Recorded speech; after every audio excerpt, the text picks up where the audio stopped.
শ্রাবণী পূর্ণিমার পর যে কৃষ্ণাষ্টমী তাকেই শ্রীকৃষ্ণের জন্মাষ্টমী বলে। একদা কুলপুরোহিত বশিষ্ঠকে রাজা দিলীপ জিজ্ঞাসা করিলেন, শ্রী ভগবান নারায়ণ ভাদ্র মাসের কৃষ্ণপক্ষে মর্তধামে অবতীর্ণ হইয়াছিলেন কেন, তাহা আমাকে বিশেষ করিয়া বলুন। বশিষ্ঠ বলিলেন, মহারাজ, যে কারণে ভগবান বৈকুণ্ঠ হইতে মর্তে অবতীর্ণ হইয়াছিলেন তাহা বলিতেছি, শ্রবণ করুন। এই শশাগড়া ধরার অধিপতি ছিলেন অসুররাজ কংস। তিনি মদগর্বে উন্মত্ত হইয়া বসুমতীকে প্রপীড়িত করিতে লাগিলেন।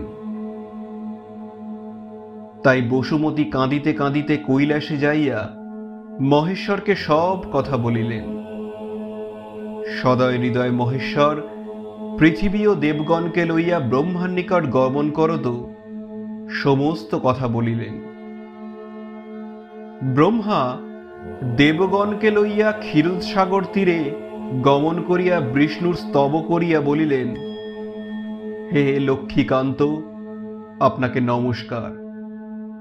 আমরা আপনার শরণাগত, আপনি আমাদের প্রার্থনা পূর্ণ করুন। স্তবে তুষ্ট হইয়া মধুর বচনে শ্রীবিষ্ণু জিজ্ঞাসা করিলেন, হে দেবগণ, তোমাদের মুখ মলিন দেখিতেছি কেন?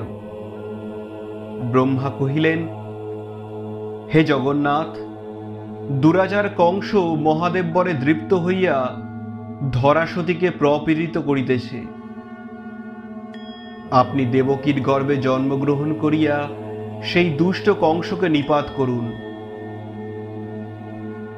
ব্রহ্মার প্রার্থনা শ্রবণপূর্বক শ্রীবিষ্ণু অধবদনে চিন্তা করিয়া মহেশ্বরকে সম্বোধন করিয়া বলিলেন, হে দেবেশ,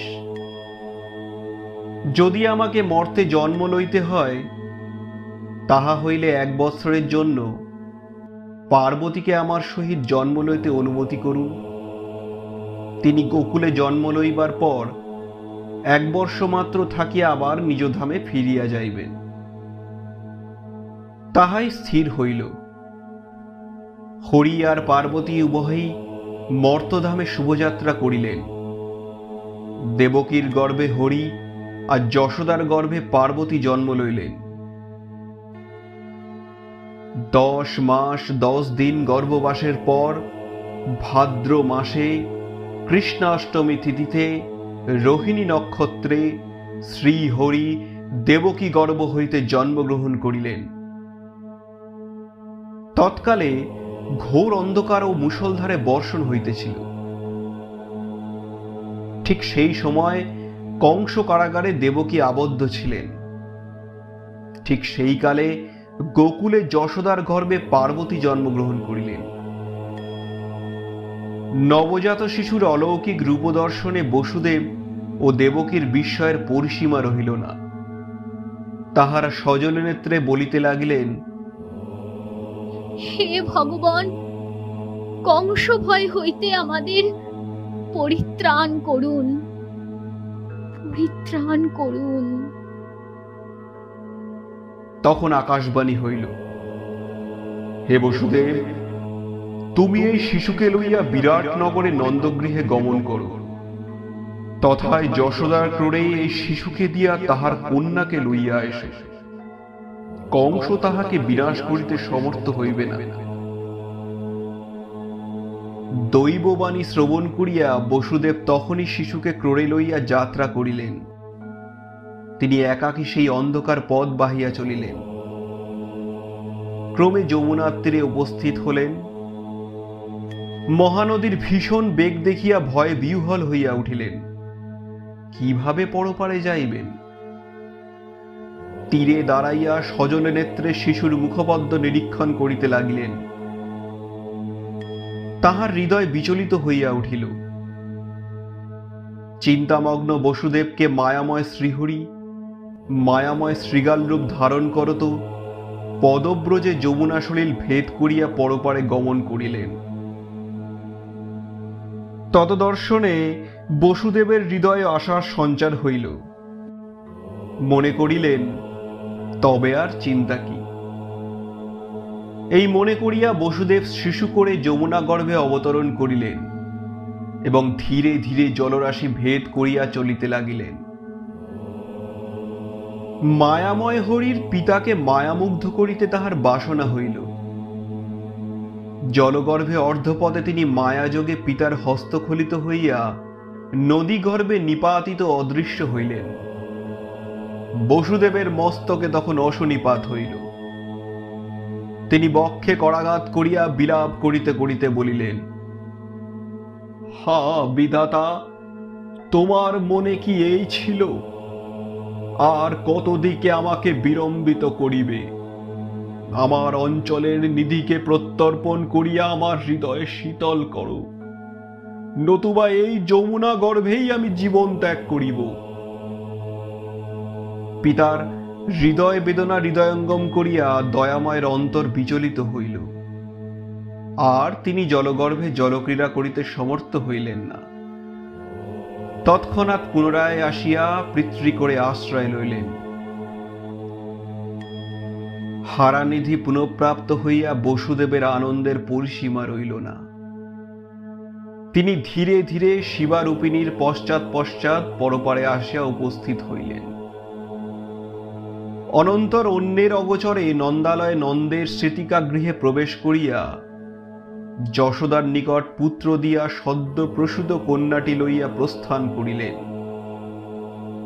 মায়াময় শ্রীহরির মায়াবশে কেউই আর কিছু জানিতে পারিল না। নিজে কারাগৃহে প্রবেশ করিয়া দেবকীর ক্রোড়ে কন্যারত্ন সমর্পণ করিলেন।